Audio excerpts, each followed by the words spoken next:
మీ అందరికీ ఈ యొక్క ఉపవాసకుడికి వచ్చేసిన మీ అందరికీ పేరు పేరున శుభములు తెలియజేస్తూ ఉన్నాను. దేవుని యొక్క ఉద్దేశములు సఫలీపరచడానికి, మన ఉద్దేశాలని నెరవేర్చుకోవడానికి ఈ పరిశుద్ధ గ్రంథములో ఒక ఉపవాసం అనే దానికి చాలా ప్రత్యేకత ఉన్నది. ఈ యొక్క ఉపవాస దినానికి ఉన్నటువంటి ప్రత్యేకతని మనము కూడా గుర్తించిన వారమై ఈ యొక్క ప్రతి వారము ఒక దినము దేవుని కొరకు కేటాయించుకొని ఇదిగో మనమందరము కూడా ఈ రకంగా దేవుని సముఖంలోనికి వస్తున్నాము.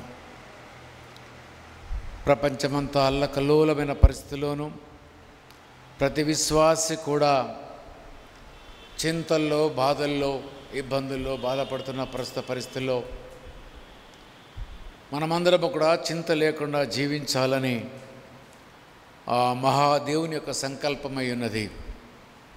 ఆయన మనము చింత లేని వారముగా జీవించాలని ఆయన కోరుకుంటూ ఉన్నాడు. కాబట్టి చింత లేకుండా ఎలా జీవించాలి అనేది ఈ దినమున మన వాక్యములో నేర్చుకుందాము.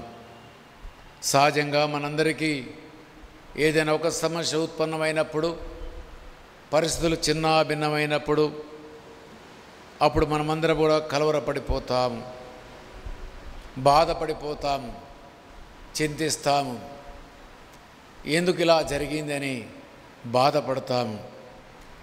కానీ దేవుడు ప్రతి విషయములోనూ ఆయనకు ఒక చిత్తం ఉంటుంది. ఆ చిత్తమును మనం గుర్తించేవారముగా ఉండాలి. ఆయన ఏది కూడా మనకి మన మార్గంలో అపాయకరమైన పరిస్థితులు కానీ, ఇబ్బందికరమైన పరిస్థితులు కానీ తెప్పించడానికి మనస్ఫూర్తిగా ఆయన ఇష్టపడే దేవుడు కాదు.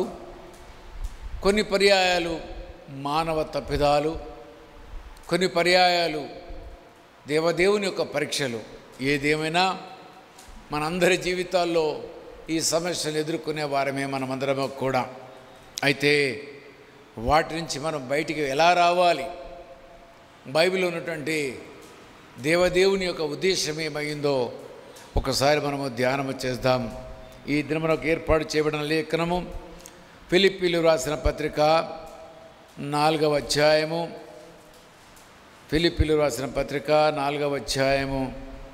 మరి మనమందరము కూడా 4 నుంచి 7 వచనాలు చదువుకుందాం. దేవుని యొక్క ఉద్దేశమును మనము తెలుసుకుందాం. ఎల్లప్పుడూ ప్రభువునందు ఆనందించుడి, మరలా చెప్పుదును ఆనందించుడి. మీ సహనమును సకల జనులకు తెలియబడనీయుడి. ప్రభువు సమీపముగా ఉన్నాడు. దేనిని గూర్చియు చింతపడకుడి గాని. దేనిని గూర్చియు చింతింపకుడి అంట. దేనిని గూర్చియు చింతింపకుడి. ఈ మాట మనకు అర్థము కావాలి.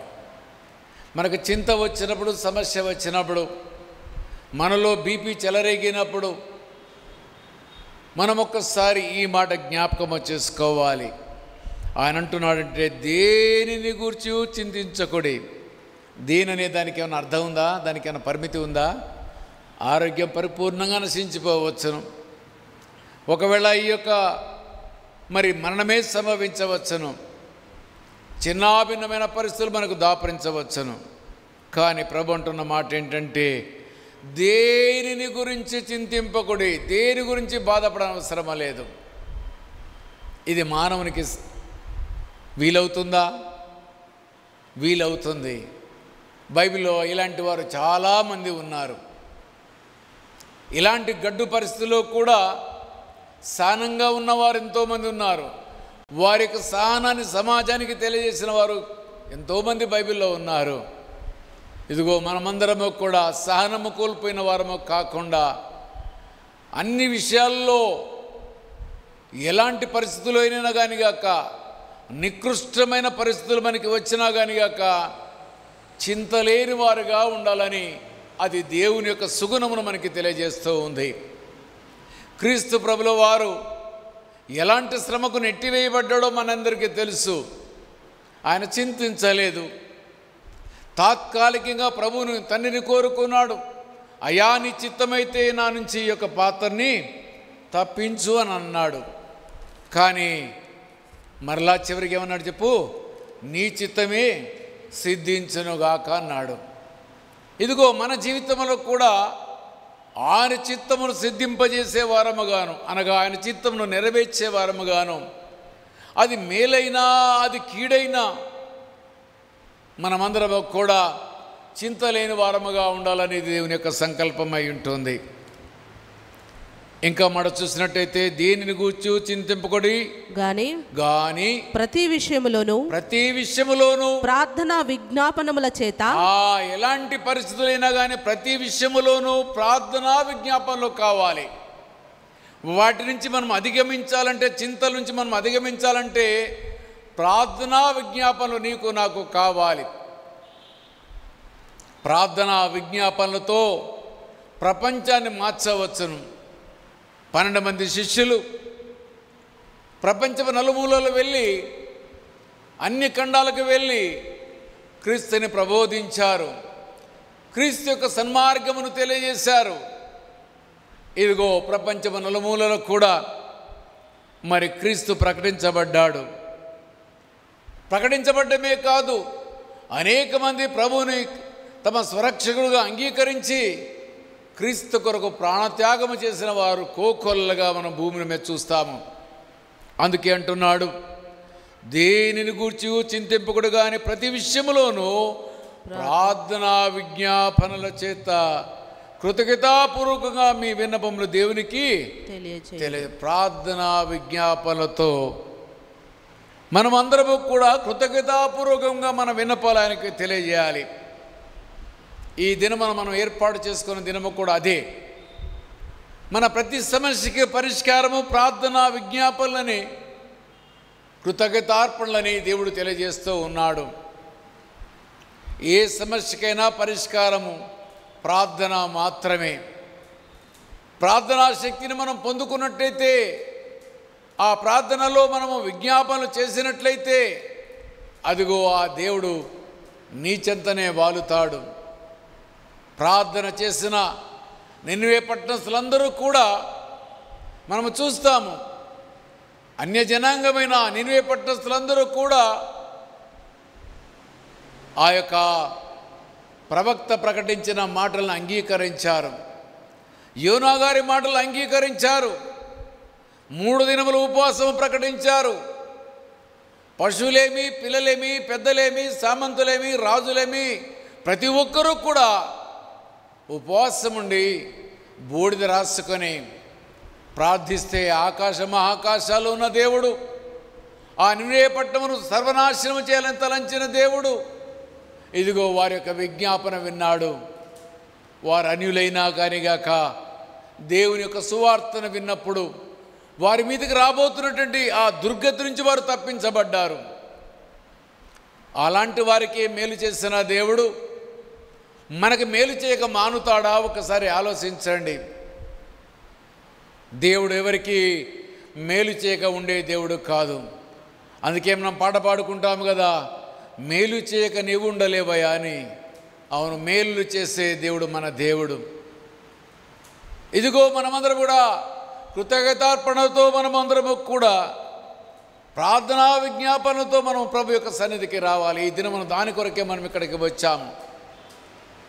సంఘములోను సంఘ విశ్వాసులోను అనేకమైన సమస్యలకు పరిష్కారంగా ఈ దినమును మనం ప్రతిష్ఠించుకొని ప్రార్థించడానికి మనం వచ్చాము. ఈ ప్రార్థనలు కనుక దేవుడు మనకి వింటే, మన విజ్ఞాపనలు ఆయన వింటే, ఇదిగో మనందరికీ మేలు, మన సర్వ శరీరానికి మేలు, సంఘానికి మేలు, సమాజానికి మేలు. మన ఉపవాస దినములో మన కుటుంబ సమస్యలే కాదు, సంఘ సమస్యలే కాదు, కానీ సర్వమానవాళి కొరకు ప్రార్థించే ఒక అలవాటు మనకి కలిగి ఉన్నాము. సర్వ సమాజం కొరకు ప్రార్థించే ఒక అలవాటు మనం కలిగి ఉన్నాము. అదిగో ఇశ్రాయేలు దేశం కొరకు కూడా ప్రార్థించే అలవాటును కలిగి ఉన్న మనము. అందుకే అంటున్నాడు దేవుడు, విన్నపములు దేవునికి తెలియజేయుడి, అప్పుడు సమస్త జ్ఞానము గ్రమించిన దేవుని సమాధానము యేసుక్రీస్తు వల్ల మీ హృదయముల్లోను మీ తలంపులకును కావలిగా ఉండను. మీ తలంపులకును మీ యొక్క హృదయమునకు ఆయన కాపలగా ఉంటాడట. కాపలా లేకపోబట్టే కలవరపాటు, కాపలా లేకపోబట్టే చింత, కాపలా లేకపోబట్టే బాధ. అనేక మంది చింత కలిగినప్పుడు, బాధ కలిగినప్పుడు వారు ఎన్నుకునే మార్గము ఒకే ఒక మార్గము. అప్పుల పాలైపోతే ఆ సూసైడ్ అనేది ఒకటి మార్గంగా భావిస్తారు. ఎగ్జామ్లో ఫెయిల్ అయితే మరణమే శరణ్యం అనుకుంటారు. లేదు, ఆరోగ్యము చెడిపోతే బ్రతికి చేసేది ఏమీ లేదు, నా జీవితం అంతా వ్యర్థమని మరణాన్ని కోరుకుంటారు. కానీ యేసయ్య దగ్గరికి వచ్చిన వారిని ఎవరిని ఆయన తృణీకరించలేదు. అనారోగ్యము కలిగిన వారిని, చనిపోయిన వారిని, కుష్ఠరోగుల్ని, గుడ్డివారిని, కుంటివారిని, అంగహీనుల్ని ఆయన హక్కున చేర్చుకున్నాడు. ఇదిగో అలాంటి క్రీస్తుని మనము కలిగి ఉన్నాము. మన హృదయాలకి ఆయన కావలిగా లేడు కాబట్టే మనము లోకరీతిగా ఆలోచించకూడదు. లోకములో వాడికి ఒక శూన్యముగా కనబడుతుంది. కానీ నీవు నేను ఒకవేళ యేసయ్య వైపు చూస్తే నీకు ఆశ కలుగుతుంది. దేవుని నామానికి మహిమ కలుగును గాక. నీకు ఆశ కలగాలనుకుంటున్నావా? ఇంకా బ్రతకాలనుకుంటున్నావా? క్రీస్తు కొరకు పరిచర్య చేయాలనుకుంటున్నావా? ఆయన వైపు చూడు, ఆయన శ్రమల్ని చూడు. అప్పుడు నీకు మనశ్శాంతి కలుగుతుంది, నీకు ఆనందము కలుగుతుంది, నీకు మేలు కలుగుతుంది. భయపడను శ్రమ లేదు. పరిస్థితులు ఎప్పుడు ఒకే రీతిగా ఉండవు. పరిస్థితులు మన స్వాధీనంలో లేవు. కానీ మన స్వాధీనంలో సర్వశక్తిమంతుడైన క్రీస్తుని కనుక మనము ఒకసారి ప్రార్థించినట్లయితే నీ కలిగిన సమస్తమైన మాలిన్యమును, నీ కలిగిన సమస్తమైనటువంటి బాధను ఆయన ఏకబిరువున సరిచేయగలడు. అంత గొప్ప శక్తిమంతుడు ఈ దేవుడు. కాబట్టి మనమందరము కూడా ఈ దినమున మన టైటిల్ ఏంటి చెప్పండి? యేసు అండగా నుండగా మనకు భయమేలా ఓ విశ్వాసని, నీకు చింతయేలా విశ్వాసని ఒక టైటిల్ పెట్టుకున్నాము. అంటే ఈ యొక్క వాక్యము చదివినప్పుడు ఈ 6వ వచనములో దేనిని గూర్చి చింతింపకుడి, కానీ ప్రతి విషయములోనూ ప్రార్థనా విజ్ఞాపనల చేత కృతజ్ఞతాపూర్వకంగా మీ విన్నపములు దేవునికి తెలియజేయడని ఒక మార్గమును చూపిస్తూ ఉన్నాడు. బాధ కలిగిన ప్రతి వ్యక్తికి, ప్రతి విశ్వాసికి, ప్రతి భక్తుడికి దేవుడు మార్గము చూపిస్తూ ఉన్నాడు. విన్నపములు దేవుని తెలియజేయండి, మీరు భయపడనవసరం లేదని. కాబట్టి యేసు అండగా నుండగా చింత ఏలవో విశ్వాసి అని మన యొక్క వాక్యం యొక్క మూలాంశమని మనము తీసుకున్నాము. ఇక మనము చూసినట్లయితే కీర్తనా గ్రంథము 27వ అధ్యాయానికి రండి. అక్కడ రాజైన దావీదు ఎంత గొప్ప మాట అంటున్నాడో మీకు అర్థము కావాలి. ఆయన ఎలాంటి పరిస్థితుల్లో ఉన్నాడో, మరణకరమైన పరిస్థితుల్లో ఉన్నా కానిగాక తన దేవుని మీద ఆధారపడ్డాడు. కీర్తన 27వ అధ్యాయము 1 నుంచి చదువుకుందాము. యెహోవా నాకు వెలుగును రక్షణయునై ఉన్నాడు. యెహోవా చీకటిగా ఉన్న నా జీవితము లోపల, చింతల్లో ఉన్న నా జీవితము లోపల, సమస్యల్లో ఉన్న నా జీవితము లోపల, బాధల్లో ఉన్న నా జీవితము లోపల, బంధకాల్లో ఉన్న నా జీవితము లోపల ఇదిగో యెహోవా నాకు వెలుగును రక్షణయునై ఉన్నాడు. ఎంత గొప్ప మాట అంటున్నాడు చూడండి. మనమందరము కూడా వెలుగు లేకుండా చీకటిలో నడిచేటప్పుడు, గాఢాంధకారపు చీకటిని చుట్టుముట్టినప్పుడు, గాఢాంధకారపు లోయలను సంచరించినప్పుడు కీర్తనాకారుడు 23లో మాట అంటాడు, నేను దేనికి భయపడనని అంటాడు. అదే కీర్తనాకారుడు ఇక్కడ అంటున్నాడు, యెహోవా నాకు వెలుగును రక్షణయునై ఉన్నాడు. నేను ఎవరికి భయపడదును? నేను ఎవరికి భయపడనవసరం లేదు. చీకటిలో ఉన్నా నేను భయపడనవసరం లేదు. నన్ను రక్షించడానికి ఎవరు లేరని భయపడనవసరం లేదు. నా రక్షణాకర్త నా పక్కనే ఉన్నాడు. నా చీకటిలో వెలుగుగా తోడుగా ఉండడానికి ఆయన సిద్ధంగా ఉన్నాడు. ఎంత గొప్ప అమూల్యమైన మాటలు ఒకసారి మీరు ఆలోచించండి. ఇందాక అక్కడ మనం చదివాము, మనము దేనిని గురించి చింతించకూడదు, కానీ ప్రతిదాని కొరకును ప్రార్థనా విజ్ఞాపనల చేత కృతజ్ఞతాస్తుతులు చెల్లించాలని అక్కడ మనం చదివాము. ఇక్కడ రాజైన దావీదు గారు అంటున్నాడు, యెహోవా నాకు వెలుగును రక్షణయ్యున్నాడు, నేను ఎవరికి భయపడుదును. ఇక నేను ఎవరికి భయపడని అవసరం లేదు. భయపడబాకండి. సమస్యలు వస్తాయి.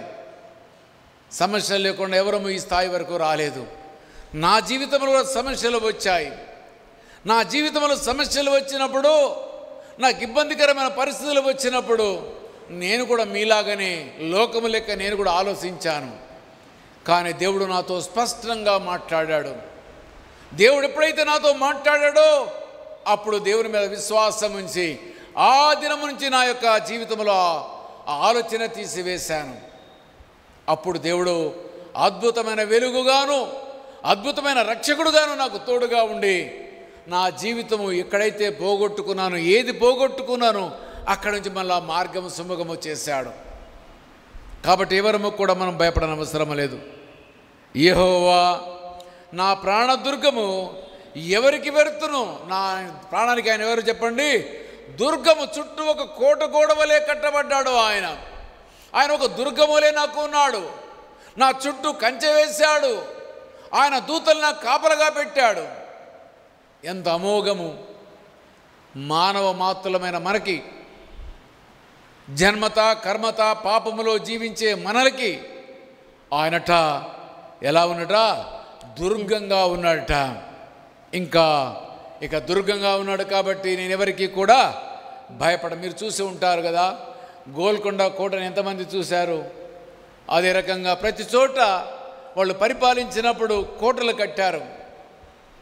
నేను మరి తాజ్మహల్ చూడడానికి వెళ్ళాను. వాళ్ళ యొక్క కోటను చూసినప్పుడు విస్తారమైన పెద్ద కోట, దాని చుట్టూ కూడా మరి ఒక నది వలె నీరు, దాంట్లోపల ఎవరైనా దిగుదామని కనుక సాహసము చేస్తే దాంట్లో రకరకాలైనటువంటి మరి జంతువులు, మొసళ్ళు, ఎవరు కూడా లోపలికి రాలేరు. అలాంటి దుర్గము, అలాంటి దుర్గములో ఉన్న రాజు ఏమనుకుంటాడు? ఇది శత్రు దుర్భేద్యము, ఎవరు కూడా లోపలికి రాలేరు అని హాయిగా నిద్రిస్తాడు. ఇదిగో నీకు నాకు కూడా ఆయన దుర్గము వలె ఉంటాడు. నీ చుట్టూ ఒక దుర్గము వలె ఉంటాడు. నీకు వెలుగుగా ఉంటాడు, నీకు రక్షకుడుగా ఉంటాడు. నువ్వు భయపడనవసరం లేదు. నీ కలిగిన ఏ చింత అయినా కానిగాక, అది పెద్దదే కావచ్చు, చిన్నదే కావచ్చు, నీ జీవితానికి అది మరి కష్టమైనదే కావచ్చును, కానీ ఒక్కసారి ఆయన వైపు చూస్తే నీ జీవితంలో ఆయన నీకు రక్షణగాను, కీడముగాను, దుర్గముగాను, వెలుగుగాను నీకు ఉంటాడట. ఇక భయపడనవసరం లేదు మనమందరము కూడా. 3వ వచనం చూద్దాము, చూడండి. 2వ వచనం చదువుకుందాం. నా శరీర మాంసమును తినుటకై, నా శరీర మాంసము తినుటకై దుష్టులు నా మీదికి వచ్చినప్పుడు. ఎట్లాంటి పరిస్థితులు ఉన్నట దావీదు గారు? లాస్ట్కు దొరికితే చంపి ఆయన మాంసాన్ని కూడా తినడానికి ఇష్టపడుతున్నా. అంటే తింటారని కాదులే, కానీ అంత ఆతృతో ఉన్నారు ఈయన చంపాలని. అలాంటి పరిస్థితుల్లో ఈ యొక్క ప్రార్థన చేస్తూ ఉన్నాడు. ఆయన అనే మాట ఎంత గొప్పదంటే, నా శరీర మాంసము తినుటకై దుష్టులు నా మీదికి వచ్చినప్పుడు, నన్ను బాధించు శత్రువులు నా మీదికి వచ్చినప్పుడు వారు తొట్టిల్లి కూలిరి. ఎరుకో గోడలు ఎట్లా కూలిపోయాయో ఆ రకంగా ఆయన మీదకి యుద్ధానికి వచ్చిన ప్రతి ఒక్కరు కూడా కూలిపోయారు. రాజైన దావీదు పేరు చెప్పితే చుట్టుపక్కల ఉన్న వారందరూ కూడా భయకంపితులైపోయేవారు. ఆయన యుద్ధానికి బయలుదేరారంటే ఆయన మీదకి యుద్ధము చేయడానికి ఎవరు కూడా సాహసము చేయలేదు. ఎందుకంటే ఆయన చుట్టూ ఆయన దేవుడు, మన దేవుడు రక్షణ దుర్గముగా ఆయన ఉన్నాడు. ఆయన వెలుగుగా ఉన్నాడు, ఆయన కీడముగా ఉన్నాడు. అందుకే ఆయన చింతించలేదు, ఎప్పుడు కూడా చింతపడలేదు. చింతపడ్డా కానీ ఇక దేవుని మీదనే ఆధారపడ్డాడు. ఇదిగో మనము కూడా ఈ రాజు వలె దుర్గంగా దేవుడిని ఎన్నుకుంటే, వెలుగ్గాని ఎన్నుకుంటే, ఆయన పిలిస్తే ఇక నీవెవరికి భయపడనవసరం లేదు. ఆయన శరీరాన్ని మొత్తం చంపేయాలనుకున్నారట. ఎవరైతే చంపాలనుకున్నారో వాళ్ళేమో పేరట తొట్టిల్లి కూలిపోయారంటే చనిపోయారని యొక్క భావము. వారు కూలిరి అని అంటున్నాడు, తొట్టిల్లి కూలిరి అంటున్నాడు. ఎంత గొప్ప సాక్ష్యము, మనందరికీ ఎంత ఇన్స్పిరేషన్. ఒకసారి మీరు ఆలోచించండి. ఎంత మాదిరికర మాటలు, ఎంత బలమైన మాటలు ఈ మాటలు మనం చూస్తున్నాము. ఆయన అంటున్న మాటలు ఎంత అమోఘమో ఒకసారి అర్థము చేసుకోవాలి. అయితే మనం ఎవరము కూడా భయపడనవసరం లేదు. ఆయన దుర్గంగా ఉంటాడు. ఎవరైతే నీ మీదికి వస్తారో వాళ్ళు కూలిపోతారు అంటున్నాడు. 3వ వచనము, నాతో యుద్ధము చేయుటకు దండు దిగినను, దండు దిగిన నాతో యుద్ధము చేయాలని ఒక విస్తారమైన సైన్య సమూహము నా ముందుకు దిగినా గాని గాక నా హృదయము భయపడదు. నా హృదయము భయపడదు. ఇప్పుడు నమ్ముతారా? ఆయన ఏమంటున్నా, నా చుట్టూ యుద్ధ సమూహం వచ్చింది, కానీ నేను దేనికి భయపడను. మనమైతే చిన్న విషయాలకే ఈ రోజున మనందరికీ ఈ ప్రపంచం లోపల ప్రతిదానికి దీర్ఘంగా ఆలోచించే గుణం మనకుంది. చిన్న విషయాన్ని దాని భూతద్దంలో వేసి, మైక్రోస్కోపులు వేసి చూసి, అబుల్ మైక్రోస్కోప్ చూసి దాంట్లో ఆకాశంలో ఉన్నట్టు చూసినట్టుగా మనం చూస్తాము. దాని కొరకే మనం బాధపడతాము. ఇక్కడ ఏమంటున్నాడంటే, నాతో యుద్ధము చేయుటకు దండు దిగినను నా హృదయము భయపడదు. హృదయంలో భయం అనేది లేదంటుండే. ఎందుకంటే ఆయన పర్మిషన్ లేకుండా నాకు ఏది కూడా రాలేదు నా ఎదుటికి. ఆయన యొక్క తలంపు లేకుండా ఏది కూడా నా దృష్టికి, నా దగ్గరికి రాలేదు. నా దగ్గరికి ఏది రావాలన్నా మొదటిగా ఆ కోటను కూల్చి రావాలి. ఆ కోటను కూల్చే శక్తి ఎవరికి కూడా లేదు.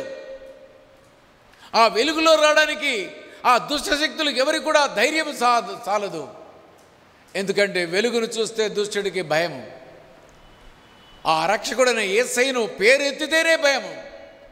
చాలామంది మనం ప్రార్థించినప్పుడు యేసునామం అడుగుచున్నాము తండ్రి ఆమెనని ప్రార్థన చేస్తాము. యేసునామము లోపల అపవాద కీలకులకు అనంతనాశనము కలుగునుగా కానీ ప్రార్థన చేస్తాము. అంటే ఎవరి నామములో జయముంది, ఎవరి నామములో వెలుగు ఉంది, ఎవరి నామములో రక్షణ కేడముంది, ఎవరి నామములో దుర్గముంది, ఒకసారి ఆలోచించాలి మనమందరం కూడా. అయితే ఈయన మాటలు, నా హృదయము భయపడదు, నా మీదికి యుద్ధము రేగినను, దీనిలో నేను ధైర్యము విడవకుంటుంటా. యుద్ధం ఒకళ్ళకి నాకు దండు వచ్చినా భయపడను, యుద్ధమంతా సైన్యమంతా నా మీదికి వస్తే కూడా నేను భయపడను. ఎందుకంటే నన్ను కాపాడు వాడు కొనుకడు నిద్రపోడు. ఆయన మహాబలాఢ్యుడు. ఆయన ముందు ఎవరు కూడా ఏమి చేయలేరు. ఆయన ఊపిరి పిలిస్తే, ఆయన ఊపిరి వదిలితే, ఆయన వాక్కు సెలవిస్తే మానవుని యొక్క జీవితం మనుగడ ప్రశ్నార్థకంగా మార్చబడుతుంది. ఆయన అగ్నితో మాట్లాడగలడు, అగ్నిని శాసించగలడు, నీటి వర్షమును శాసించగలడు, సముద్రమును శాసించగలడు. ఆయన వాక్కుతో జలచరములను, అదే రకంగా భూమిని వేరు చేయగలడు. ఆయన వాక్కుతో ఆ సమస్త సృష్టిని సృజించగలడు. ఇంత గొప్ప రక్షకుడు నీకు ఉండగా నీకు భయమేలా? మనమందరం కూడా విశ్వాసంలో సన్నగిల్లిపోతున్నాము. మన విశ్వాసము బలమైనదిగా లేదు. మన విశ్వాసములో స్థిరత్వము లేదు. మన విశ్వాసములో పట్టుత్వము లేదు. మన విశ్వాసములో పట్టుదల లేదు. అందుకే మనమందరం కూడా ఎక్కడ వేసిన గొంగడు అక్కడే మనం ఉంటున్నాము. మన ప్రార్థనలకి జవాబు రాకపోవడానికి గల కారణము మన విశ్వాసము సన్నగిలడమే. ఒకసారి మనము ధ్యానము చేయాలి. ఆయన అంటున్నాడు, దండు దిగినా నేను భయపడను అంటున్నాడు. తర్వాత ఇంకో మాట చూసినట్లయితే, నా మీదికి యుద్ధము రేగినను దీనిలో నేను ధైర్యము విడవకుందును. దేనికి భయపడ్డట్టు? దీనిలో నేను ధైర్యము విడవకుందును, అధైర్యంగా ఉండను. నా చేతిలో ఉన్న కత్తి యేసు నా దేవుడిది. ఈ కత్తి ముందు ఎవరు కూడా నిలవలేరు. ఇది ఎలాంటి కత్తి అంటే 2 అంచులు కలిగిన ఖడ్గము.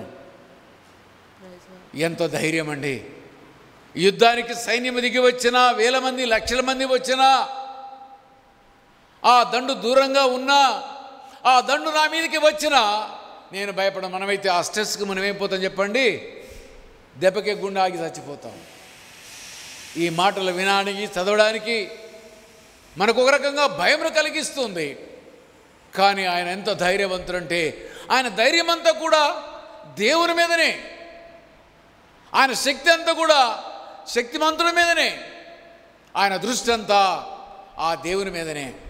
ఇగో ఇది మనము చేయాలి. దేనిని గురించి మనం చింతించకూడదు. నీ చింత యావత్తును మొత్తము కూడా ఆయన మీదనే వేయాలి. ఆయన మన కొరకు చింతిస్తున్నాడు. అయితే ఈ మాటల్లో మనం ధైర్యం తెచ్చుకుందాం రాజు యొక్క మాటలను బట్టి. ఇంకా మత్తయి సువార్తలో చూస్తే ఎంత స్పష్టంగా మాట్లాడుతున్నాడంటే మన తిండి గురించి, మన బట్టల గురించి, మన కలిగిన సమస్తము గురించి ఆయన మాట్లాడుతున్నాడు. 6:25 వచనం. అందువలన నేను మీతో చెప్పున్నదేమనగా,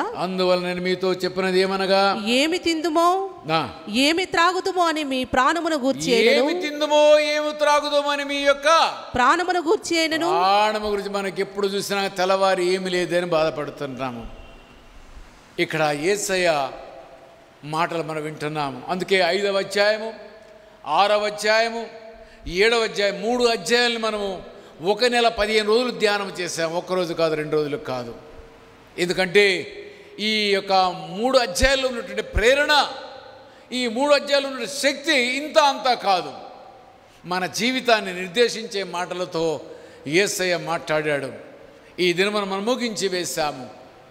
మనము రాతి మీద వేయబడిన పునాది, ఇసుక మీద వేయబడిన పునాది, 2 మార్గాలు, జ్ఞానము గలవాడు బుద్ధిహీనుడని మాటలతో మనము ఈ దినం మనం ధ్యానము చేశాము. ఇక్కడ అందుకని అన్నట్టయితే ఈ మాట మనకు అర్థమవుతుంది. ఎవరము కూడా దేని కొరకు మనం చింతించే వారము కాకూడదట. 25వ వచనం. అందువల్ల నేను మీతో చెప్పినది ఏమనగా, ఏమి తిందుమో ఏమి త్రాగుదుమో అని, ఏమి తిందుమో ఏమి త్రాగుదుమో అని మీ ప్రాణమును గూర్చి అయినను, మీ ప్రాణము గూర్చి అయినను, ఏమి ధరించుకొందుమో అని మీ దేహమును గూర్చి అయినను, ఏమి ధరించుకొందుమో అని మీ యొక్క దేహము గురించి చింతింపకుడి, చింతించకూడదు. ఇయేగా ముఖ్యం. మనకి తినడానికి ఏం కావాలి? తిండి కావాలి. కట్టుకోవడానికి బట్ట కావాలి. దేవుడు స్పష్టంగా మాట్లాడుతున్నాడు.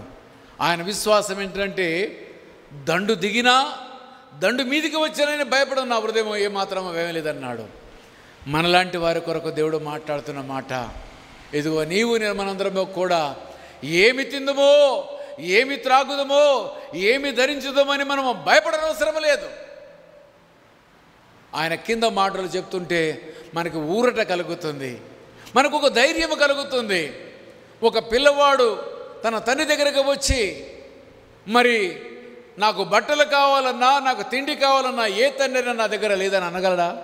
అవసరమైతే కూలి పని చేసుకుని కుమారుడు పోషిస్తాడు, కుమార్తెను పోషిస్తాడు. ఇదిగో నీ దేవుడు నా దేవుడు మనలాంటి వాడు కాదు. ఆయన ఎలాంటి వాడు? సర్వ సృష్టికర్తయు, సర్వమును తెలిసినవాడు, సర్వమును పరిపాలించే సృష్టికర్త నీ చేతిలో ఉన్నాడు. అందుకే అంటున్నాడు, ఏమి తాగుదామో ఏమి తిందామో ఏమి ధరించుదామని మీరు భయపడబాకండి. ఇవన్నిటి గురించి ఎవరైనా భయపడతారు చెప్పండి? అన్య జనాంగము భయపడుతుంది. అందరూ కూడా వాళ్ళు భయపడతారు. కాబట్టి మీరు దాని కొరకు భయపడకూడదు అని అంటున్నాడు. ఇంకా మనం చూసినట్లయితే ఆహారము కంటే ప్రాణమును, వస్త్రము కంటే దేహమును గొప్పవి కావా? ఆకాశ పక్షులను చూడుడి. లాస్ట్కి మనలాంటి విశ్వాసం లేని వారి కొరకు దేవుడిగా లాభం లేదు. మనుషుల గురించి చెప్తే లాభం లేదు, దావీదు వలె చెప్తే లాభం లేదు, లేకపోతే యోబు వలె మాట్లాడితే లాభం లేదు, అదిగో అక్కడ నిన్నే పట్టస్తుల వల్లే చెప్తే మాట్లాడితే లాభం లేదు. కానీ ఇంకా వీరు చంటి బిడ్డలు కాబట్టి ఆయన లాస్ట్కి ఏమంటున్నాడో చూడండి. ఆకాశ పక్షులను చూడండి, అవి విత్తవు కోయవు కొట్లలో కూర్చుకొనవు, అయినను మీ పరలోకపు తండ్రి వాటిని పోషించుచున్నాడు. మీరు వాటికంటే బహుశ్రేష్ఠులు కారా? ఏమంటున్నాడంటే ఆకాశ పక్షులు చూడండి. నిజంగానే కదా, what a wonderful lesson for us. అక్కడ మనం చూసినప్పుడు వాటికి కొట్టు లేదు, భూములు లేవు, పంట వేయవు, దున్నవు, పంట కోయవు. ఎన్ని రకాల పక్షులు ఆకాశంలో ఎగురుతున్నాయి ఒకసారి చూడండి. కాకులు, గద్దలు, పావురాలు, మరి పిచ్చుకలు, రకరకాలైన పక్షుల యొక్క ఆకాశంలో ఎగురుతూ ఉన్నాయి. వాటిని చూడండి అయ్యా. నా మీద మీకు ఇంత మాత్రం విశ్వాసం లేకపోతే కనీసం ఆకాశ పక్షులను చూసి మీరు నేర్చుకోండి అయ్యా. అవి పంటకు వెయ్యవు కొయ్యవు కొట్లలో కూర్చుకొనవు, అయినను పరలోకపు తండ్రి వాటిని పోషిస్తున్నాడు కదా. వాటికి ఉన్న విశ్వాసం మీకు లేకపోయినే అవి ఉదయకాలం లేస్తాయి. ఏం చేస్తాయి చెప్పండి? గూట్లకి వెళ్ళి బయటకు వచ్చి కేకలు వేస్తాయి. అవి ప్రార్థన చేస్తాయా లేకపోతే మరి ఏం చేస్తాయో మనకు తెలియదు. నిద్ర లేచిన వెంటనే కోడైతే కుక్కరోకు అని పిలుస్తుంది, కేక వేస్తుంది. ఆ రకంగా అన్ని పక్షులు కూడా ఆ రకరకాల శబ్దాలు చేస్తూ ఆ యొక్క సృష్టిలో ఆనందపడతాయి. తర్వాత వాటి యొక్క గూటిని విడుస్తాయి, మరలా పొద్దుగుంకు వరకు అటు ఇటు తిరుగుతాయి, కడుపార భోంచేస్తాయి, మరలా వచ్చి హాయిగా గూటిలో పడుకుంటాయి. వాటికి పంట లేదు, కోత లేదు, కొట్టు లేవు, అవి ఎంత సంతోషంగా ఉన్నాయో ఒకసారి మీరు ఆలోచించండి అని అంటున్నాడు కదా. ఒకసారి ఆలోచిస్తే ఎంత విశ్వాసము! అల్ప విశ్వాసులారా, అంటే మీరు ఏమాత్రము కూడా విశ్వాసము లేనివారు. ఆవగింజంత విశ్వాసము నీలో ఉన్నట్టయితే ఈ పర్వతమును వెళ్ళి సముద్రంలో పడమంటే అది పడిపోతుంది. అంటే ఆవగింజ కంటే కూడా చిన్న మిక్కిలైన విశ్వాసం నీలో లేదు. అంటే ఒక మాటలో చెప్పాలంటే మన విశ్వాసము ఒక గుండు సున్నా లాంటిది. ఆకాశ పక్షులను చూడమంటున్నాడు. ఇంకో మాట చూడండి, మీలోనెవడు చింతించుట వలన తన ఎత్తు మురడు ఎక్కువ చేసుకొనగలడు. 20వ వచనం, వస్త్రములను గూర్చి మీరు చింతింపనేలా, అడవి పువ్వులు ఎలాగు ఎదుగుచున్నవో ఆలోచించుడి. అడవి పువ్వులు ఎలాగ ఎదుగుతున్నావో ఆలోచించుడి. అవి కష్టపడవు ఒడకవు. అవి కష్టపడవు ఒడకవు. చేస్తాం బట్టలు నేలని ఏం చేస్తాం? దూది తీసుకుంటాము, దాని దారంగా ఒడుకుతాము, తర్వాత దాన్ని బట్టని నేస్తాము. ఇక్కడ ఈ పక్షుల గురించి మాట్లాడుతూ ఉన్నాడు, అడవి పువ్వుల గురించి మాట్లాడుతున్నాడు. ఎంత గొప్ప మాట అంటున్నాడంటే, వస్త్రముల గురించి మీరు చింతింపనేలా, అడవి పువ్వులు ఎలాగో ఎదుగుతున్నావో ఆలోచించుడి. అవి కష్టపడవు ఒడకవు, అయినను తన సమస్త వైభవముతో కూడిన సొలొమోను సహితము, సొలొమోను కంటే కూడా వీటిలో ఒకదాని వలన అలంకరింపబడలేదు. ఒకదాని వల్ల అలంకరింపబడలేదు. అంటే సొలొమోను యొక్క డైనింగ్ టేబుల్ దగ్గర భోజనం సర్వ్ చేసేవాళ్లే కానీ, ఆయనకి కప్పు బేరర్సే కానీ, ఆయనకు పరిచర్య చేసేవారే కానీ, ఆయన చుట్టూ ఉన్న వారి యొక్క ఆ వ్యక్తుల యొక్క వస్త్రాధరణ చాలా గొప్పగా ఉండేది. షీబా దేశపు రాణి ఏమన్నది? ఒక మాట అన్నది, నేను విన్నదానికంటే నేను చూసింది మరెక్కువగా ఉన్నది అని అన్నది. అంత విస్తారమైన వస్త్రాలు రకరకాల రంగులతో వారందరూ కూడా అలంకరింపబడి ఉండేవారు. కానీ ఇక్కడ ఏమంటున్నాడు? దేంతో పోల్చాడు? ఈ వైభవం మొత్తాన్ని కూడా గడ్డి పువ్వుతో పోల్చి చూశాడు దేవుడు. అక్కడేమో భోజనాన్ని ఆకాశ పక్షులను చూసి నేర్చుకోండి అని అన్నాడు. ఇక్కడ నీ వస్త్రాల గురించి ఏమంటున్నా అంటే, ఈ ఉడకవు, ఇవి వస్త్రాలు తయారు చేయవు, ఆయనను కూడా ఏం చేస్తారు? సొలొమోను కంటే కూడా సమస్తమైన వైభవాన్ని కలిగి ఉంటాయి ఈ పూలు. పూలు చూసినప్పుడు మనకి ఏమవుతుందో చెప్పండి? మన హృదయము ఆహ్లాదము చెందుకుంటుంది. ఒక చెట్టు తెల్లని పువ్వు, మరొకటి ఎర్రని పువ్వు, మరొకటి నీలము పువ్వు, మరొకటి ఆకుపచ్చ పువ్వులు, రకరకాల రంగులు కనబడ్డప్పుడు మనకందరికి కూడా మన మనసుకు ఉల్లాసం కలుగుతుంది. రోడ్డు మీద మనం వెళ్ళేటప్పుడు హైవేస్ మీద బోగను వెళ్ళి చెట్లు పెడతారు, అంటే పేపర్ పూలు అంటారు చూసారా? వాటిలో రకరకాల రంగులు. కొన్ని అయితే ఈ మధ్యన హైబ్రిడ్ వచ్చాయి. అది పూత అంటే పువ్వు విడిచినప్పుడు ఒక రంగు, తర్వాత చిన్న చిన్నగా ఒక రంగు మార్చి చివరికి మరొక రంగులోకి మార్చబడుతుంది. అంటే ఒకే పువ్వు నుంచి వివిధమైన రంగులు, ఒకే కాండము నుంచి వివిధమైన రంగులు మన హృదయాన్ని ఆహ్లాదపరుస్తాయి. అంటే దేవుడు ఆ రంగులు చూసినప్పుడు మానవ జాతి అయిన మనకి ఆహ్లాదము కలగడానికి వాటికి రంగులు ఇచ్చిన దేవుడు నీకు వస్త్రాలు ఇవ్వకుండా మానతాడా? దానికే రంగులు ఇచ్చాడు కదా. కొన్ని పక్షుల యొక్క రంగులు చూస్తే మనం మ్యాచింగ్ వేయలేము కదా. మన ప్యాంట్ షర్ట్ మ్యాచింగ్ వేయలేము, మన చీరలకి బ్లౌజ్కి మనం మ్యాచింగ్ వేయలేము. ఎంత అద్భుతంగా ఉంటుందంటే, తల మీద కొంత భాగం ఒక రంగుగాను, మెడ మీద ఒక రంగు, వేరుగా రంగుగాను, రెక్కలకు మరొక రంగుగాను, కాళ్ళకు మరొక రంగులుగాను, వివిధమైన రంగులతో కూడి ఆనందాన్ని పులకరిస్తుంది. నెమలిని చూసినప్పుడు ఎంత ఆనందం కలుగుతుందంటే, ఎంతో ఆనందం కలుగుతుంది.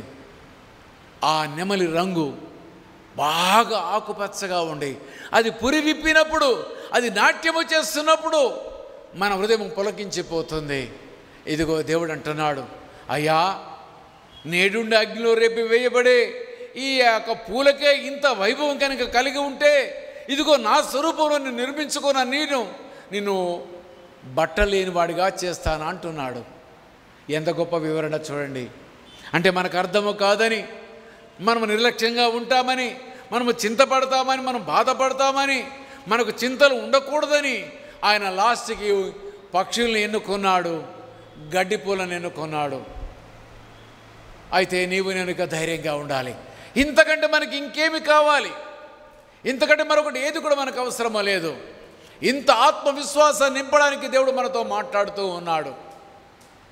స్పష్టంగా మానవుని యొక్క బుర్రకు అర్థమయ్యేటట్టుగా, జ్ఞానము లేని వారికి, జ్ఞానం గలవారికి, విద్యావంతులకి, విద్యాహీనులకి అందరికీ అర్థమయ్యే రకంగా దేవుడు ఇగో తేలికమైన పదజాలముతో మనకి అర్థం చేస్తున్నాడు. ఆకాశ పక్షులను చూడండి, అవి విత్తవు, కూర్చుకొనవు, కుట్లలో కూర్చుకొనవు, హాయిగా బ్రతుకుతున్నాయి కదా. ఆ గడ్డి పూలను మీరు చూడండి, వాటికి ఇంత వైభవం సొలొమోనుకు ఉన్నటువంటి, ఆ చుట్టూ ఉన్న వారికి లేనటువంటి గొప్ప వైభవాన్ని వాటికి నేను కల్పించాను. మీరెందుకు మీ వస్త్రాల గురించి, మీ బట్ట గురించి, మీ తిండి గురించి ఎందుకు మీరు బాధపడుతున్నారు, భయపడుతున్నారు అంటున్నాడు. ఇంకను చూసినట్టయితే, నేడుండి రేపు పొయ్యిలో వేయబడు అడవి గడ్డిని దేవుడు ఇలా అలంకరించిన ఎడలా, నేడుండి రేపు పొయ్యిలో వేయబడే గడ్డి పూలకి ఈ రకంగా అలంకరించినట్లయితే, అల్ప విశ్వాసులారా మీకు మరీ నిశ్చయముగా వస్త్రములు ధరింపజేయును కదా. మరీ తప్పనిసరిగా మీకు వస్త్రాలు ధరింపజేస్తాడు కదా. అల్ప విశ్వాసులారా, ప్రతిదానికి టెన్షనే, ప్రతిదానికి భయమే. చీకటిని చూస్తే భయము, ఆకలిస్తే భయము, దప్పికేస్తే భయము, సమస్య వస్తే భయము. ఇక మరి విశ్వాసకి పేరుకు రుజువేంటి? విశ్వాసి అంటే లేని వాటిని ఉన్నవిగా భ్రమించగలిగి నమ్మగలిగిన వాడే విశ్వాసి. ఈ మాటలు నమ్మగలిగినప్పుడే మన విశ్వాసం పరిపూర్ణంగా అవుతుంది. అందుకే చివరిగా అన్నాడు, అల్ప విశ్వాసులారని మాట ఉపయోగించాడు. మనమందరం కూడా అల్ప విశ్వాసులుగా మనము జీవిస్తున్నాము. అయితే ఆ రకంగా మనము జీవించకూడదు, దేవుని యొక్క ఉద్దేశం అయి ఉంటుంది. యెషయా గ్రంథము 26వ అధ్యాయానికి రండి. అక్కడ మరొక మాట మనం చూద్దాము. ఆయన మీద మనం ఆనుకున్నప్పుడు ఆయన మనకు ఏ రకంగా మేలు చేస్తాడు. 26వ అధ్యాయం 3వ వచనం, ఎవని మనస్సుని మీద ఆనుకొనునో. ఇప్పుడాక మన మనసు ఎక్కడుంది? పరిపరి విధాలుగా పరిభ్రమించింది. అందుకే నువ్వు చింతించే నీకు, బాధపడే నీకు, నాకు, మనందరికీ కూడా ఆయన అంటున్నాడు ఏంటంటే, ఇదిగో నీవు నీ మీద ఆధారపడబాకు. రాజైన దావీదు 27వ అధ్యాయము 2-3 వచనాల్లో ఏ రకంగా దండు దిగినా, దండు యుద్ధానికి వచ్చినా భయపడకుండా ఏ ధైర్యం కలిగి ఉన్నాడో ఆ ధైర్యం నువ్వు కలిగి ఉండాలి. అంటే నీ మనసు ఏం చేయాలన్నట్టు? ఆయన మీద ఆనుకోవాలి. ఆ మాట చూడండి, ఎవని మనస్సు నీ మీద ఆనుకొనునో వానిని నీవు పూర్ణ శాంతి గలవానిగా కాపాడుదువు. ఇక బీపీ రాదు. ఆనుకోవాలి. ఆనుకోవడం అంటే ఏంటి? ఆయన మాటల్ని నమ్మాలి. ఆయన మాటలు నమ్మితే నీకు స్వస్థత, ఆయన మాటలు నమ్మితే నీకు మేలు. యేసయ్య బాగు చేసినప్పుడు ప్రతిసారి కూడా ఏమన్నాడు చెప్పండి? నీ విశ్వాసము నిన్ను స్వస్థపరచను. ఇక విశ్వాసము లేని అల్ప విశ్వాసాల వలె మనము జీవించినట్లయితే దేవుడు అంటున్నాడు ఏంటంటే, ఎవరి మనసు నా మీద ఆనుకున్న వాడిని పరిపూర్ణంగా శాంతము గలవానిగా చేసేదను. ఇగో మనం ఇంతకాలం మన మీద ఆనుకున్నాము, బట్టలు లేవే, భోజనము లేదే, ఇంటి కిరాయి లేదే, ఇది లేదే, అది లేదని మనం భయపడుతున్నాము. కానీ ఒకసారి ఆయన మీద ఆనుకోవాలి. దావీదు వలె యుద్ధము సైన్యము దిగి వచ్చినా, యుద్ధాన్ని సైన్యము మీదికి వచ్చినా నేను భయపడనట్టుగా నీవు ఆయన దావీదు ఎవరి మీద అనుకున్నాడు? దేవుని మీద అనుకున్నాడు. ఇగో నీవు నేను కూడా ఆయన మీద అనుకున్న వాడిని పూర్ణమైనటువంటి శాంతి గలవానిగా చేస్తారట. ఇక నువ్వు భయపడడం అవసరం లేదు, నేను భయపడడం అవసరం లేదు. అలాంటి ఒక గొప్ప వ్యక్తిని నేను మీకు బైబిల్లో ఒక రాజుని నేను చూపిస్తాను. ఇంకొక మనకు 15 నిమిషాల సమయం ఉంది. 2వ రాజులు 22వ అధ్యాయం, రెండవ రాజులు 22వ అధ్యాయంలో హూషియా అనే రాజును మనం చూస్తాం. 22వ అధ్యాయానికి రండి అందరూ కూడా. ఆ రాజు తన తండ్రి మంచివాడు కాదు, మనిషే, దుర్మార్గంగా జీవించినవాడు. కానీ ఈ యొక్క రాజు ఆయన కుమారుడైనటువంటి యోషియా ఏలనారంభించినప్పుడు 8 ఏళ్ల వాడై యెరూషలేమునందు 31 సంవత్సరములు ఏలెను. అతని తల్లి బొక్కసుతు ఊరివాడగు ఆదాయాకు కుమార్తె అయిన ఎదీదా. 3వ వచనం 2వ వచనం జాగ్రత్తగా చదువుకుందాం. చూడండి, అతడు యెహోవా దృష్టికి, అందరము కూడా విశ్వాసము సడలకుండా అక్కడ రాజైన దావీదు అదే రకంగా ఎవరి మనసు అయితే నా మీద ఆనుకుంటుందో వాడిని పూర్ణ శాంతం గలవానిగా చేస్తానని, ఆకాశపు యొక్క పక్షుల్ని చూడండి, ఆ గడ్డి పూలు మీరు చూడండి, నేడుండి రేపు అగ్నిలో పడే వాటికే అంత వైభవం దయచేసిన దేవుడు నిన్ను మానుతాడా, నిన్ను మర్చిపోతాడా అని దేవుడు జ్ఞాపకం చేస్తూ 2వ వచనం చూడండి. అతడు యెహోవా దృష్టికి యథార్థముగా నడుచుచు కుడి ఎడమలకు తిరుగక. ఇది మన దగ్గర మైనస్ అయ్యేది ఏదంటే యథార్థత లేదు మనలో, విశ్వాసములో యథార్థత లేదు, భక్తిలో యథార్థత లేదు, నమ్మకత్వంలో యథార్థత లేదు, ఎక్కడ మనలో యథార్థత లేదు. కాసేపు లోకము, కాసేపు మనం ఇటు పక్కన.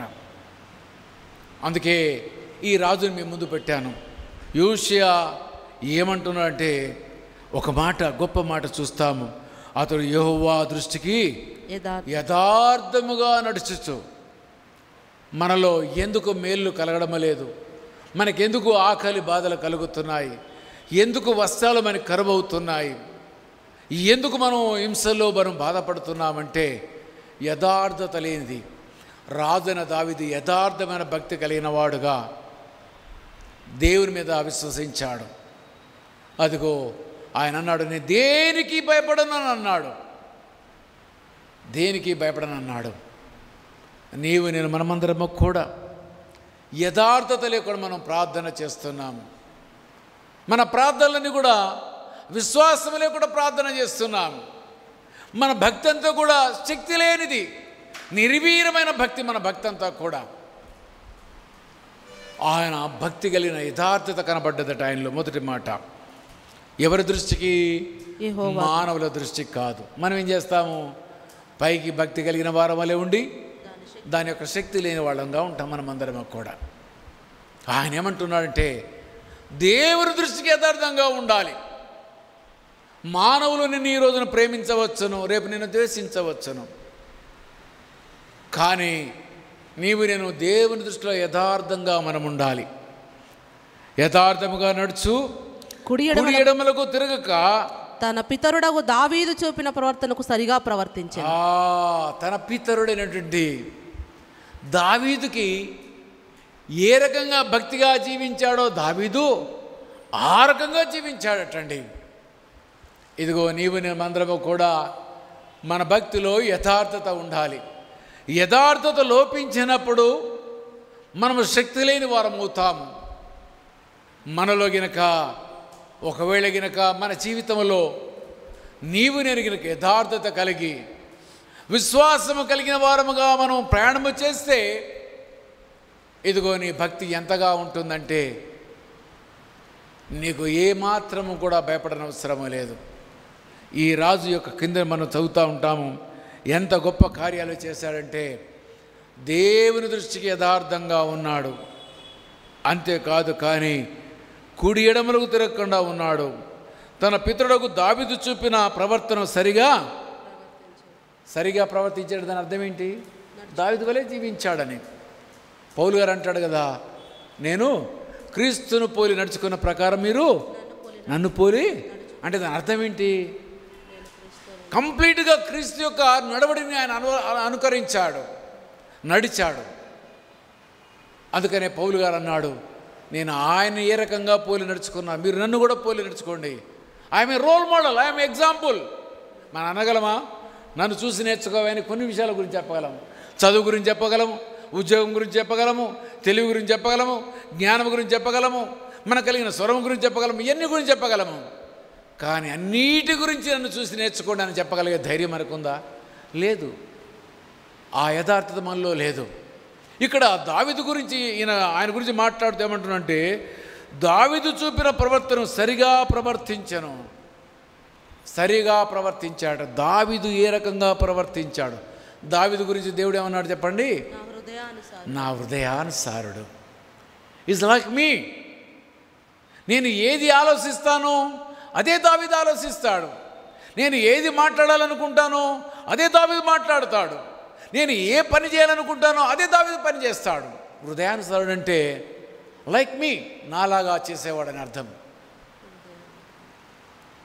మరి మనం ఆయనలాగా జీవిస్తున్నామా? దావీదు వలె మనం జీవిస్తున్నామా? ఆ విశ్వాసం మనకుందా? ఆ ధైర్యం మనకుందా? మన చుట్టూ ఆయన కోట గోడవలే ఉంటాడట. ఆయన దూతలను పెడతాడట. మన చుట్టూ కంచె వేస్తాడట. దుష్టుడు దగ్గరికి రాకుండా, ఏ సమస్యలు ఉత్పన్నము కాకుండా ఆయన కాపాడుకుంటాడట. యోబు గ్రంథంలో సాతాను ఏమంటాడు? యోబు చుట్టూ ఏం వేసినామంటాడు? కంచె వేసితివి, అందుకే నేను దగ్గరికి వెళ్ళలేకపోతున్నాను. అంటే ఈ కంచెను దాటి మన దగ్గర రావాలంటే ఏం కావాలి? ఈ needs his permission, almighty permission. దేవదేవుని యొక్క ఆ యొక్క పర్మిషన్ ఉంటేనే మన దగ్గర రాగలడు. అయితే ఈ దినమున మనము ఈ మాటలతో మనం ఆదరించబడాలి. అదే రకంగా 23వ అధ్యాయంలో గొప్ప సర్టిఫికేషన్ ఉంది ఆయన గురించి. 23వ రాజులు 23వ అధ్యాయము 25వ వచనం చూడండి. అక్కడ మరొక మాట మనం చూడగలం. అతనికి పూర్వమున్న రాజులలో అతని వలె పూర్ణ హృదయముతోను, పూర్ణ హృదయం అండి, యథార్థత అన్నాడు. ఇందాక విశ్వాసం అన్నాడు, అల్ప విశ్వాసులు అన్నాడు. ఇందాక మనం చదివిన యెషయా గ్రంథంలో మనం చూస్తే, ఎవడు యథార్థ హృదయుడై నా మీద ఆనుకుంటాడు అని శాంతి గలవాడిగా చేస్తాడు. ఇక వాడు ఆలోచించిన అవసరం లేదు. ఇక్కడ యోషేయ కూడా అలాగనే దేవుని యొక్క చిత్తమును నెరవేర్చిన వాడు. అందుకని ఆయన గురించి దేవుడు ఏమంటున్నాడు చూడండి. అతనికి పూర్వమున్న రాజుల్లో అతని వలె పూర్ణ హృదయముతోను, పూర్ణ ఆత్మతోను, పూర్ణ బలముతోను యెహోవా వైపు తిరిగి మోషే నియమించిన ధర్మశాస్త్రము చొప్పున చేసిన వాడు ధర్మశాస్త్రం ప్రకారం చొప్పున చేసిన వాడు ఒక్కడునూ లేడండి. Is the first and last. First దావీదైతే చివరి వాళ్ళు ఎవరు చెప్పండి? హోషేయ. ఎంత గొప్ప సర్టిఫికేషన్! ఒక్కడునూ లేడట. అంటే అందరూ కూడా ఏమైపోయారు? కుడి వైపున ఎడమ వైపున పడిపోయారు. కుడి వైపున ఎడమ వైపున. మనము క్రీస్తుని చూస్తూ మనం నడుస్తూ ఉన్నప్పుడు నీకు కుడి వైపున ఎడమ వైపున ఒక శబ్దాలు వినపడుతుంటాయి. ఇగో ఇటురా, ఇదిగో ఇటు పక్కకు రా, ఇక్కడ ఆనందం ఉంది, ఇక్కడ సంతోషం ఉంది, ఇక్కడ నీ కోరికలు నెరవేర్చుకోవడానికి ఇది ఒక స్థలము, రా అని పిలుస్తూ ఉంటాయి. పాతకాలంలో ఒక పెద్ద ఒక మ్యాప్ ఉండేది, మీరు ఎవరైనా చూసారా? ఇరుకు మార్గము, విశాల మార్గం అని ఒక పెద్ద పిక్చర్ వేశారు. అయితే దాంట్లో ఒక దారి చూపిస్తూ ఉంటాడు. సన్నని మార్గం చూపిస్తాడు, ఒకటి విశాలమైన మార్గం చూపిస్తాడు. ఇరుకు మార్గంలో ప్రయాణం చేసినప్పుడు అనేకమైన ప్రమాదకరమైన పరిస్థితులు, అనేకమైన పరీక్షలు. విశాల మార్గంలో జూద గృహము, వ్యభిచార గృహము, అదే రకంగా తినడము, త్రాగడము, ఎగరడము, నాట్యము, రకరకాలన్నీ బొమ్మలు చూపిస్తూ ఉంటాడు. ఇదిగో మనము కూడా కుడివైపున కానీ ఎడమవైపున కానీ చూసావా, నీకు ప్రమాదము, నీ గురి తప్పిపోతుంది. నీవు కుడికి చూడకూడదు, ఎడమకు చూడకూడదు. క్రీస్తే నీకు గురి కావాలి, క్రీస్తునే నీవు చూడాలి. నీ లక్ష్యము క్రీస్తు వైపే చూడాలి. అప్పుడు నీకు అద్భుతాన్ని మనం చూడగలుగుతాము. ఆ శృంగారం అనే దేవాలయపు ద్వారము దగ్గర ఎవరున్నారు చెప్పండి? పుట్టుక కుంటివాడు ఉన్నాడు. వాడు అందరినీ కూడా భిక్షాందేయి అని అడుగుతూ ఉన్నాడు. అక్కడ అప్పుడు యాకోబును, పేతురును, యోహాను ముగ్గురు కూడా ఎక్కడికి వెళ్తున్నారు? పైకి వెళుతున్నారు ఆరాధన చేయడానికి. అందరి వలె వీరిని కూడా అడిగాడు, అయ్యా భిక్షాందేయి అని అన్నాడు. పేతురు ఒక్కసారి చూశాడు, ఆయన ఎడల దయ కలిగింది. పేతురు తేరి చూసి, నా దగ్గర వెండి బంగారములు లేవు, కానీ నాకు కలిగిందే నేను నీకు ఇస్తాను. అంటే వెండి బంగారాలతో కొనలేని నీ కాళ్ళు నీకు నేను ఇస్తాను.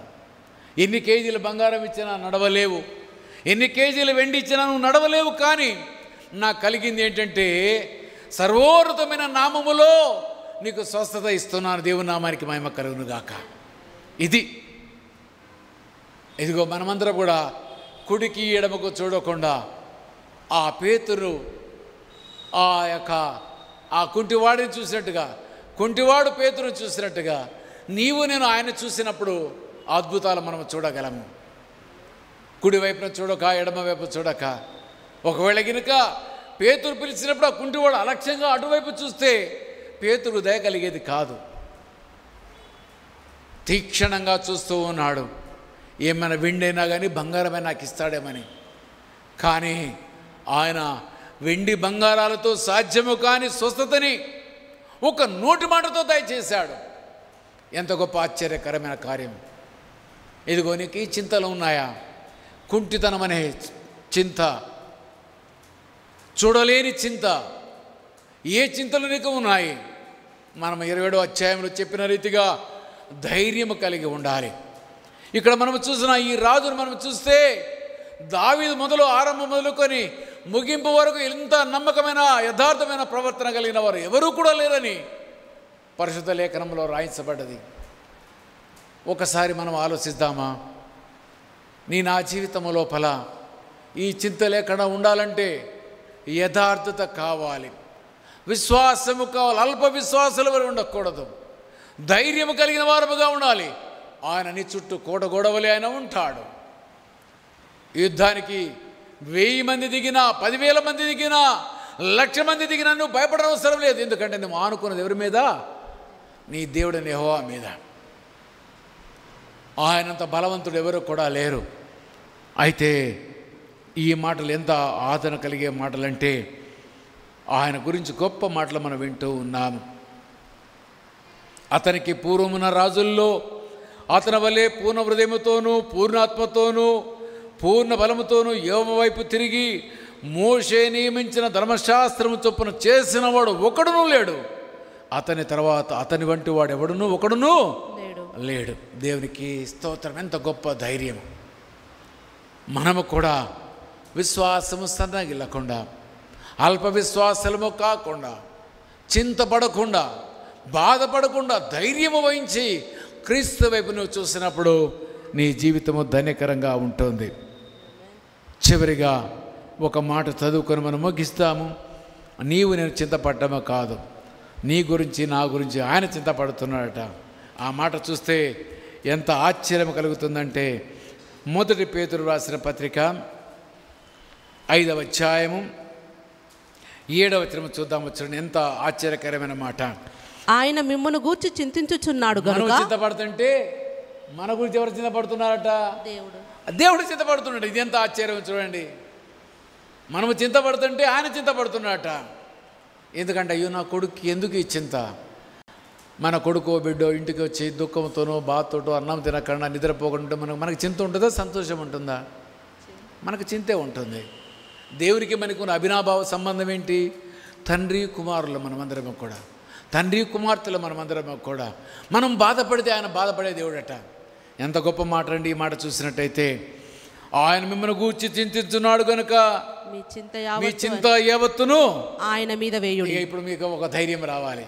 మీకు ఏ చింత ఉన్నా కానీ కాక ఆయన మీద వేసి మీరు ఆయన మీద ఆనుకోండి.